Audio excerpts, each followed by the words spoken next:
आपको गांवों में नहीं घुसने देंगे, क्यों? वोट देने का अधिकार है हमारा, हम नहीं चाहते आपको। उसमें भी ऐसे बहाने से किसी को नहीं रोंदा, जैसे ये लखीमपुर खीरी में हादसा 4 दिन पहले आपने वीडियो डाला था।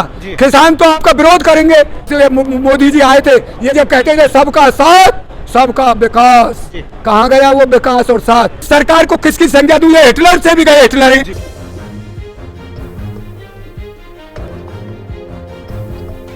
नमस्कार, नेशनल इंडिया न्यूज़ में आपका एक बार फिर से स्वागत है। मैं इस वक्त मौजूद हूँ गाज़ीपुर के किसान आंदोलन के बीच।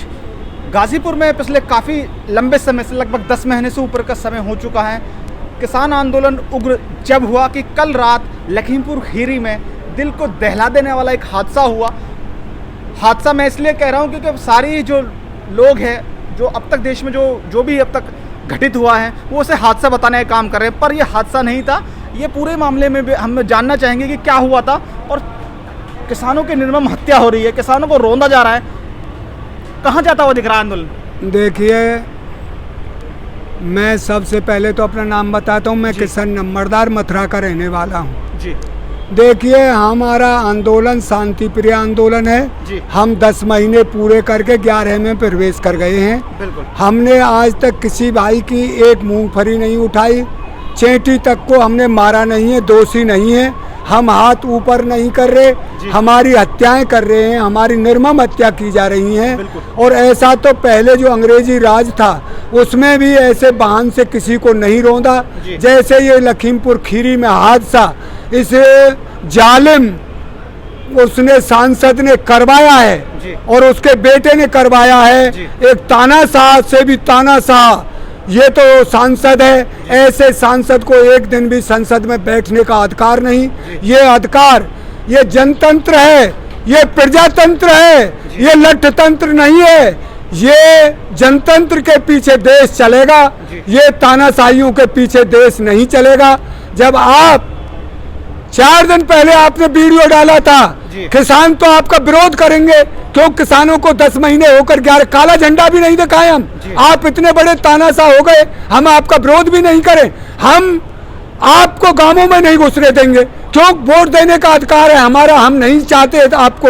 आपने जो ये हत्या की है, ये आज हम किसी रास्ते में जाएं और वहाँ कीट चेंटी पतंगे पा जाते हैं, अरे यार ये तो जीव हत्या हो जाएगी, बचिए इनसे। आपने तो हमको कीट पतंगों से भी नीचे समझा है, जो गाड़ी से रौंद कर नीचे मारा है। ऐसी हत्या तो आज तक इस धरती पे किसी ने नहीं की। मैं इस जालिम और नीच जो सांसद है, जिसने ये कृत्य करवाया है, उसको तुरंत सस्पेंड किया जाए, ये मांग है हमारे संयुक्त मोर्चे की, और मैं भी करता हूँ। वो संसद में बैठने का अधिकारी नहीं है। उसके बेटे की जो गाड़ी में बैठ के कृत्य किया है, आपने करवाया है, उसको जेल जाना चाहिए और 3 से 2 का मुकदमा लगे उस पर। क्यों? ये कहते हैं जांच करवाएंगे। जांच करोगे क्या जब हमारी तो आप कोई सुनाई करते नहीं? हम कहाँ जाएं? हम सड़कों पे पड़े हैं, नहीं कोई राजा सुनता, ना मुख्यमंत्री सुनता। जब वोट का अधिकार है, मोदी जी आए थे, ये जब कहते थे सबका साथ सबका विकास, कहाँ गया वो विकास और साथ? किसानों की दुगनी आय करूंगा। आज किसानों की सुध लेने वाला कोई धरती पर रहा है? किसान अपनी लड़ाई आप लड़ रहा है, पर इस लड़ाई को ढीली नहीं छोड़ेंगे, हम हाथ ऊपर करेंगे नहीं। ये हमारे नेताओं का भी वो है, हम शांति से आंदोलन को खराब नहीं होने देंगे। ये हमको आंदोलन को खराब करना चाहते हैं, बिगाड़ना चाहते हैं, भड़काना चाहते हैं। इनकी इस नीति को हमने सफल नहीं होने दिया, नहीं होने देंगे। हम अपने आंदोलन को शांतिप्रिय तरीके से चलाएंगे और जो न्याय हमारा संयुक्त मोर्चा करता है वो हमारे सब किसानों के सिर माथे पर है, क्योंकि वो पंच हैं 40, उनकी ही अगुवाई में ये आंदोलन चल रहा है। जो उन्होंने फैसला ले लिया है वहाँ लखीमपुर खीरी का, वो सब किसानों को मंजूर है, पर उन दुष्टों को संसद में बैठने का कतई अधिकार नहीं है। और यहाँ से आगे ऐसे दुष्टों को जो वोट देगा वो भी पापी है। पापी को वोट देने वाला भी पापी और महापापी है।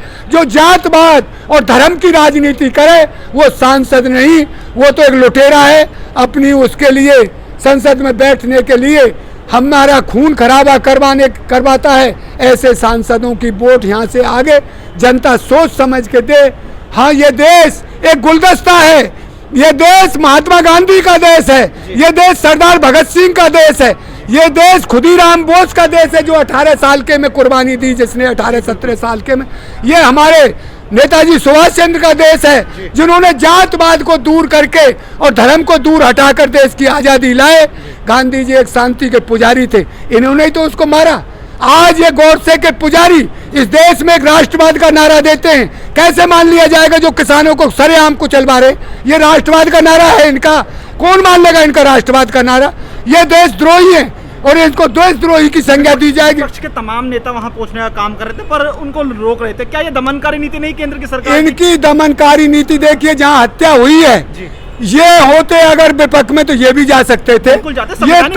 ये तानाशाही रवैया है और जब दुख होता है किसी को वही जाता है और सब उस दुख वाले के आंसू पहुंचने से समझाने के लिए एक भाई हो गया जो हो गया जब जाते हैं एक भाई अब जो चला गया वो तो बगदेगा नहीं भाई, यहाँ से आगे हम आपके साथ खड़े हैं, आपके दुख दर्द में साथ खड़े, यही तो कहने जाते हैं। तो मैं इस सरकार को किसकी संज्ञा दूं? ये हिटलर से भी गए हिटलर हैं, जो हिटलर ने तो वैसे मरवाया होगा ही नहीं तो आदमी कुचलवा दिए सामने, जहाँ 50-40 हजार आदमियों के आगे गाड़ी चढ़ा दी आदमियों पर। तो ऐसे हिटलरों से इस देश को बचाइए। मैं तो देश की जनता से यही अपील करूंगा कि यहाँ से आगे सोच समझ के अपने मत का प्रयोग करें। ये मत अमूल्य है, इसको अगर आप किसी जालिम और दुष्ट को दोगे तो उतना ही पापी आप हैं जितना वो है। हम अपने मत का सोच समझ के प्रयोग यहाँ से आगे करें और ये किसान तो शांति प्रिय है और अब भी शांति प्रिय रहेगा। अपने नेताओं की बातों का पालन करेंगे अनुशासन में रहते हुए। हम उग्र नहीं होंगे, हम अपने आंदोलन को नहीं बिगड़ने देंगे। ये हमारी 10 महीने से ऊपर की कमाई है, इसे ये बर्बाद करना चाहते हैं। ये पूंजीपतियों से पैसा लिया है, आप उनका इंतजाम आप करिए। ये किसानों के जुम्मे है कि उनकी जमीन लेके पूंजीपतियों का पैसा चुकाया जाए। हम कभी बर्दाश्त नहीं करेंगे इस बात को। आज़ादी के 75 साल बीत चुके हैं और इस तरह की घटना आज तक नहीं हुई, लेकिन साथ में ही यहाँ पे दैनिक जागरण की जो समाचार पत्रिका है वो पत्रिका को जलाया जाता है सुबह के समय। वो उसमें लिखती है कि जो तमाम जो उपद्रवी थे वो कुछ ले गए। तो कितना सही है, कितना दैनिक जागरण की बातों से आप देखिए? ये दैनिक जागरण हो, जी न्यूज हो, एक और अर्नब गोस्वामी हो, जन कितने चैनल हैं, इन्होंने जिस दिन से किसान आया उस दिन से अपने सब घोड़े खोल लिए। किसान का आंदोलन बिगड़ा तो नहीं, किसान वो शक्ति है, हम ही जवान है और हम ही किसान है। जब हमको ये उग्रवादी बताएंगे जो बॉर्डर पे खड़ा है हमारा बेटा भाई, वो कौन है जो देश की रखवाली कर रहा है? अरे इनके कहने से कुछ नहीं होगा। हम तो इनसे ये कह रहे हैं जो कुछ तुम पे तीर हो तुम्हारे तरकस में उन सबको चला लो, पर किसान यहाँ से जीत के जाएगा। और किसान ने अपना आंदोलन इतना बड़ा कर दिया है कि इस देश से नहीं विदेशों तक किसानों की वाहवाही हो रही है। किसान देश को बचा रहे हैं इस देश में, हिंदुस्तान में। और आज मोदी जी गए, क्या हुआ असर अमेरिका में? वो जो उपराष्ट्रपति हैं बेचारी, उन्होंने इससे कहा देश संविधान से चलेगा, गांधी के उसूलों से चलेगा, देश तानाशाही पने से नहीं चलेगा। ये 2 जगह गए हैं, एक बांग्लादेश गए, वहाँ इन्होंने जन कितने आदमियों को मरवाया है, वहाँ काले झंडे दिखाए, ऐसे किसानों ने वहाँ घेर लिया। तो इनका जो छवि थी वो खराब हो गई। जो झूठ ज़्यादा दिन नहीं चलता, झूठ एक झूठ को बोलने के 100 झूठ और बोलने पड़ेंगे। तो अगर आपको पसंद आया हो तो इसे लाइक करें, कमेंट करें, शेयर करें और हाँ, हमारे चैनल को सब्सक्राइब करना ना भूलें ताकि देश विदेश से जुड़ी खबरें आप मिस ना करें, क्योंकि कोरोना काल में 2 गज दूरी, मास्क है जरूरी। नमस्कार।